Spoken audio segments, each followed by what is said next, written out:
छत्तीसगढ़ के पूर्व deputy CM TS Singhdeo हमारे साथ हैं। सरगुजा वो लंबे समय बाद पहुंचे हैं और अब सरगुजा और छत्तीसगढ़ की राजनीति में उनका नया रूप देखने को मिलेगा। सर, सबसे पहले तो आपसे सवाल सीधा ये है कि अब चुनाव छत्तीसगढ़ विधानसभा के हुए, उसके बाद आप लगातार निजी कारणों से व्यस्त थे। अब आप फिर से फुर्सत दिख रहे हैं, सरगुजा आ गए हैं। आगे की क्या रणनीति है? किस तरह से अब सरगुजा और छत्तीसगढ़ की राजनीति में लोग टीएस सिंहदेव को देखेंगे? एक साथी के रूप में मैं बाहर रहा। उन्हीं ने मुझे अपना के राजनीति में भाग लेने का मौका दिया। मैं तो एक व्यक्ति था, निजी काम भी करता था, एक परिवार का सदस्य हूँ, लेकिन काम करने का मौका कब मिलता है? जब लोग कहते हैं कि नहीं चलो हमारे तरफ से आप पहल करता रहो। वो मौका लोगों ने दिया और विषम परिस्थितियों में दिया। महाराज साहब का देहांत हुआ 2001 में। महारानी साहब, उन्होंने सक्रिय राजनीति से अपने आप को अलग कर लिया था और अमूमन लोगों का ये मानना था कि परिस्थितियों में बहुत बदलाव आएगा। तो उन परिस्थितियों में जब आदमी सत्ता से सीधे नहीं भी जुड़ा हुआ था, लोगों को ये लगता रहा होगा कि कुछ करने की स्थिति में नहीं भी है। 15 साल तक भारतीय जनता पार्टी का भी शासनकाल रहा, फिर भी उन्होंने अपना के मुझे कहा कि पहलकर्ता के रूप में हम आपको स्वीकार करते हैं, हमारे लिए पहल करिए। उस भूमिका में मैं अपने आप को उपलब्ध कराते रहूँगा। चुनाव लड़ा था तो स्वाभाविक है कि उस विधानसभा क्षेत्र के लिए एक जवाबदारी बनती है कि आप लोगों के पास 5 साल के लिए काम करने का मौका मांगने के लिए गए थे, तो उस जवाबदारी से तो आपने अपने आप को बांधा, उसको मेरे को पूरा करना है। और मुझे लगता है कि सरगुजा लोकसभा क्षेत्र में विशेष करके एक पृष्ठभूमि, पारिवारिक पृष्ठभूमि, व्यक्तिगत पृष्ठभूमि, पार्टी के एक सदस्य के नाते जो पृष्ठभूमि रही है, उसमें जब जब लोग चाहेंगे कि मैं उनके बीच में रहूं, मैं जाऊंगा। हर 6 महीने कम से कम हर ब्लॉक कांग्रेस कमेटी में जाके उन लोगों के साथ बैठूंगा। अंबिकापुर विधानसभा के शहर के हर वार्ड में, यहाँ के 110 मतदान केंद्र हैं विधानसभा लोकसभा के, वो 48 वार्डों में समाहित हैं। उनमें हर साल कम से कम एक बार हर वार्ड में जाना, ज़्यादा हो सका तो ज़्यादा उनके बीच में उठना बैठना, और कुछ नहीं। क्या पदयात्रा और लोगों के साथ नाइट स्टे जैसी योजना भी है? नाइट स्टे कोई वैसी बात नहीं है। जैसे दौरे में जाएंगे और मुझे यहाँ से राजपुर, शंकरगढ़, कुसमी, चांदो, बलरामपुर, रामानुजगंज, वाड्रफनगर का दौरा करना है, जाके आ सकता हूँ। राजपुर गया वापस आ गया, फिर शंकरगढ़ गया वापस आ गया, कुसमी गए वापस आ गए। पर एक दिन में शायद एक ही कर पाऊँ। तो एक दिन में 2 भी अगर मैं करता हूँ तो 3 दिन में मैं ये पूरा एरिया कवर कर सकता हूँ। तो उस नाते रात रुकना बेहतर होगा, मिलना जुलना भी हो जाता है और एक समान व्यवहारिक स्थिति भी बनती है कि वापस आने की जगह वहाँ रुक जाओ।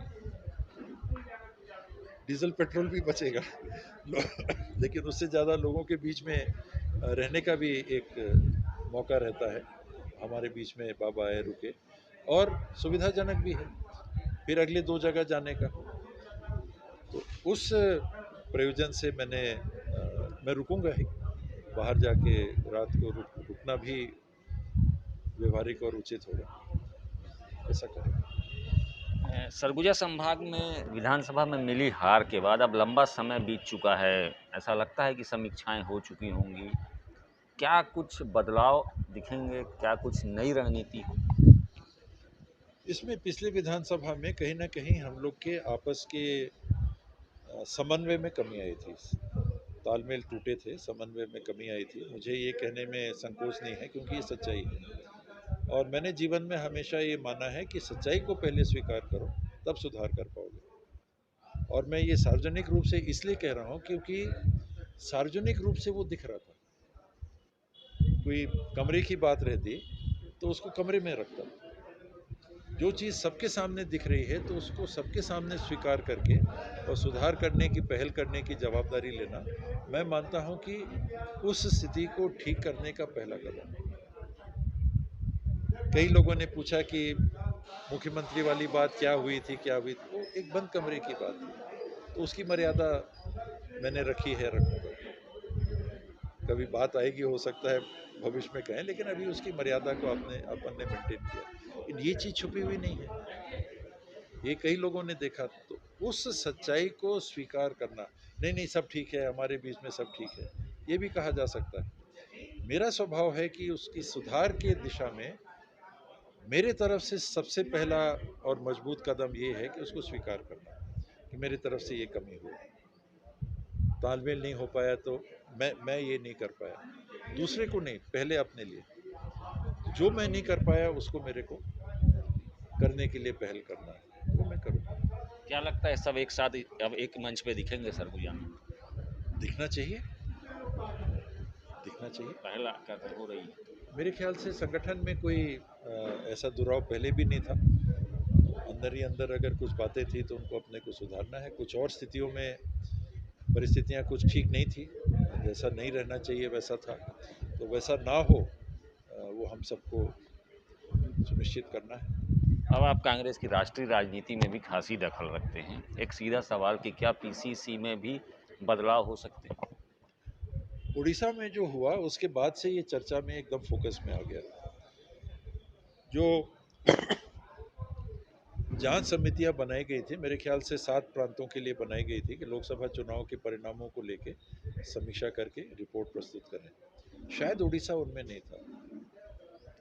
बावजूद उसके उड़ीसा में जिस तरह से एक बड़ा फैसला लिया गया कि समस्त कमेटियों को भंग किया गया, PCC, DCC, block Congress committee, महिला कांग्रेस, युवक कांग्रेस, सेवा दल, एनएसयूआई, जितने प्रकोष्ठ हैं सबको एक लाइन से भंग करके और नए गठन की दिशा में कांग्रेस हाईकमांड ने फैसला लिया।